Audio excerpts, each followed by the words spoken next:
Bienvenue dans l'invité du jour, une interview au cœur de l'actualité africaine. L'actualité du continent, c'est bien entendu le bras de fer entre gouvernement et opposition en République démocratique du Congo. L'opposition qui s'est réunie dans sa quasi-totalité ce mois de juin à Bruxelles, en Belgique, autour d'Étienne Tshisekedi, président de l'Union pour la démocratie et le progrès social. Lors de retour à peine de ces consultations de Bruxelles, le président défendu ce force novatrice pour l'Union et la solidarité, Monsieur Joseph Olenga Koy, qui est avec nous sur ce plateau. Monsieur Olenga Koy, soyez le bienvenu sur Africa 24. Merci aussi, madame. Alors vous arrivez, je peux dire que vous descendez du train de Bruxelles, littéralement. Exact. Quelles ont été les grandes résolutions de ce conclave de Jean Val? Mais je crois que le fondamental, c'est d'abord le respect de la Constitution. Et vous savez que dans le respect de la Constitution, M. Joseph Kabila lui-même a prêté serment devant Dieu et devant la nation de respecter scrupuleusement la Constitution de la République. Deuxième résolution, le respect des calendriers électoraux et constitutionnels. Ça veut dire dans notre Constitution, l'unique et seul calendrier se trouvant là-dedans, c'est les élections présidentielles, dont les élections du président de la République. Donc, elle doit être en octobre. Et c'est pendant cette période-là, dont on demande, conformément à l'article 70 de la Constitution, le président reste en fonction jusqu'à l'installation de nouveaux élus. Ça veut dire, ça sera en janvier. Donc c'est là où on dit que le président reste en fonction jusqu'à l'installation. Donc jusqu'en janvier, le président Joseph Kabila peut rester dans ses fonctions. Donc il reste jusqu'à l'entrée en fonction des nouveaux présidents élus. Et les élections, quand est-ce qu'elles auraient lieu? Ça doit, constitutionnellement, c'est au mois d'octobre que nous devons avoir les élections. Est-ce que c'est possible? Madame, vous savez, c'est question de la volonté politique. À 2016, à 2006, on a eu les élections, il n'y a pas eu de concertation politique. Mais la CENI dit qu'elle n'a pas les moyens. Mais vous savez, tout ça, c'est le vocabulaire de Kabila, madame. Vous savez, tout ça, c'est le vocabulaire. À 2006, on est parti aux élections, il n'y avait pas de conditions. 2011, il y avait des élections, pas de conditions. Aujourd'hui, Kabila s'est rendu compte que les années partent vite et on ne sait pas ce qu'il a oublié à 15 ans à faire du bien au peuple congolais où il attend encore qu'on lui donne des jours. Mais l'ennemi de Kabila dans notre pays, ce n'est pas l'opposition, madame. C'est la Constitution de la République qui ne veut plus de lui. En tout cas, à Bruxelles, ou plutôt en banlieue bruxelloise, vous avez créé un organe, le Rassemblement. Est-ce que l'opposition est vraiment rassemblée? Et surtout, il y avait un grand absent, Vital Kamerhe. Est-ce qu'on peut parler de rassemblement de l'opposition sans Vital Kamerhe? Non, je peux vous rassurer. Non, madame. Je peux vous rassurer que l'opposition dans son ensemble était présente. L'opposition était là, madame. Vous savez, Étienne Tshisekedi, ça, c'est l'icône de notre opposition. Moi-même qui vous parle ici.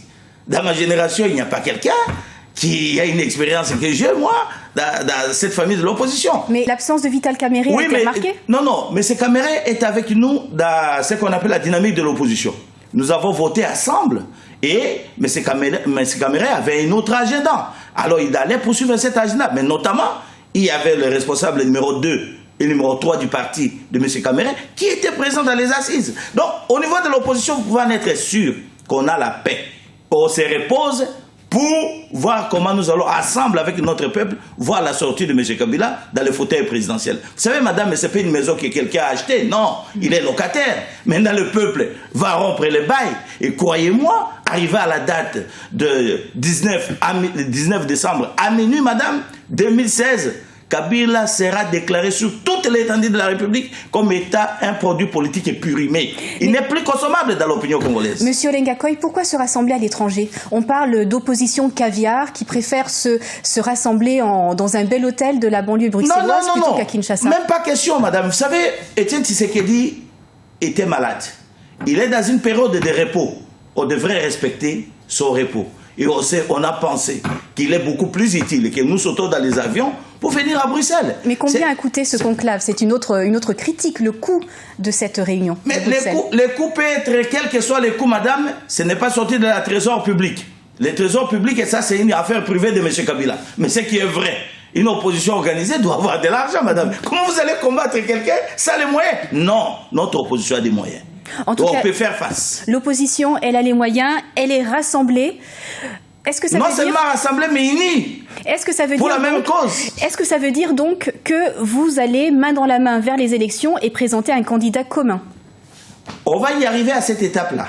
Mais la première étape, nous attendons à ce que le calendrier électoral dans le respect de la date constitutionnelle. Parce que vous savez, chez nous, les élections du président de la République sont constitutionnelles. On ne demande pas le calendrier de la CENI. Si la CENI dit que ça devient impossible, ça veut dire la CENI porte en tête à la Constitution de la République. Et ça, c'est la haute trahison. Si M. Kabila, qui a prêté serment, n'arrive pas à donner le moyen à la CENI pour que cette date soit respectée, c'est la haute trahison, madame. Et la question du dialogue politique, comme proposé par Joseph Kabila, vous le refusez? Non, il ne faut même pas rêver, madame. Vous savez... Mais expliquez-nous vraiment cette distinction. Non, mais ça, c'est le dernier soubresaut d'un dictateur qui ne veut pas, qui est vraiment agonissant. Mais monsieur qui va aller dans le dialogue de Kabila? Monsieur Lenga Koy, s'il vous plaît, le dialogue, c'est le dialogue.